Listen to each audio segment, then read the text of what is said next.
பாராட்டியிருக்காரு, அடிக்கடி கூப்பிட்டு பேசியிருக்காரு, என்னோட எல்லா படங்களும் பாராட்டியிருக்காரு. அது நடக்கணும்.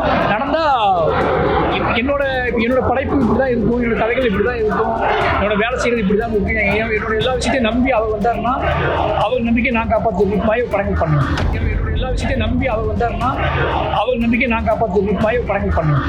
நடிகர் ரஜினிகாந்த் என்னை நம்பி வந்தால் அவர் நம்பிக்கையை நான் காப்பாற்றுவேன் என்று இயக்குனர் மாரி செல்வராஜ் தெரிவித்துள்ளார்.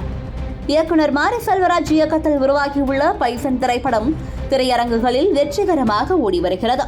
இந்த நிலையில் கோவை பிராட்வே சினிமாவில் பைசன் படக்குழுவினர்களான இயக்குனர் மாரி செல்வராஜ், நடிகர்கள் பசுபதி அமீர், ரஜிஷா விஜயன், இசையமைப்பாளர் நிவாஸ் ஆகியோர் ரசிகர்களை சந்தித்து படம் குறித்து கேட்டறிந்தனர். பின்னர் திரைப்படத்தின் வெற்றியை கேக் வெட்டி கொண்டாடினர். தொடர்ந்து செய்தியாளர்களிடம் பேசிய இயக்குனர் மாரி செல்வராஜ், என்னுடைய படங்கள் அனைத்தும் மக்களை நம்பி எடுக்கப்பட்ட படங்கள் என்று தெரிவித்தார். இந்த படத்திற்கும் மக்கள் ஆதரவு நன்றாக உள்ளது. கோவை மக்களுக்கு என்னுடைய டீம் சார்பில் நன்றியை தெரிவித்துக் கொள்கிறேன் என்று கூறினார். ஜாதி ரீதியான படங்கள் எடுப்பது சரியல்ல என்று பாஜக மாநில தலைவர் நயினார் நாகேந்திரன் கூறியது தொடர்பான கேள்விக்கு, இது ஜாதி எதிர்ப்பு படம், எனவே அவர் என்னுடைய திரைப்படத்தை பற்றி கூறியிருக்க மாட்டார் என்று நினைக்கிறேன் என பதிலளித்தார்.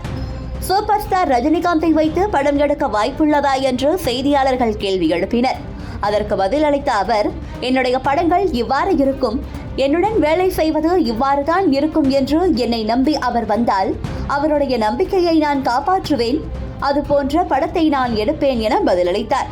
ஜாதி ரீதியான ஏற்றத்தாழ்வு விழிப்புணர்வு மக்களிடம் ஏற்பட்டுள்ளதா அல்லது அரசு இன்னும் விழிப்புணர்வு ஏற்படுத்த வேண்டுமா என்ற கேள்விக்கு, ஜாதிகளை மாத்திரை போடுவது போன்று காலி செய்துவிட முடியாது என்றும், ஜாதி என்பது தமிழ்நாட்டிலும் இந்தியாவிலும் ஒரு வாழ்வியல் முறையாக உள்ளது.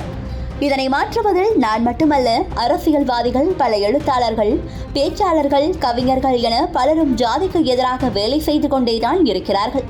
அதுபோன்று சினிமாவிலும் நாங்கள் எங்களால் முடிந்ததை செய்து கொண்டிருக்கிறோம் என கூறினார்.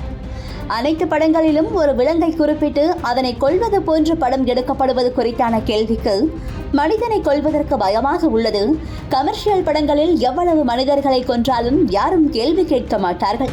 நான் சமூகத்தையும் உண்மையையும் வைத்து படம் எடுக்கிறேன். அப்பொழுது மனிதர்கள் சாவது போன்று படம் எடுத்தால் அது என்னுடைய பொறுப்பு. அதில் பல்வேறு சிக்கல்கள் உள்ளது என்று கூறினார்.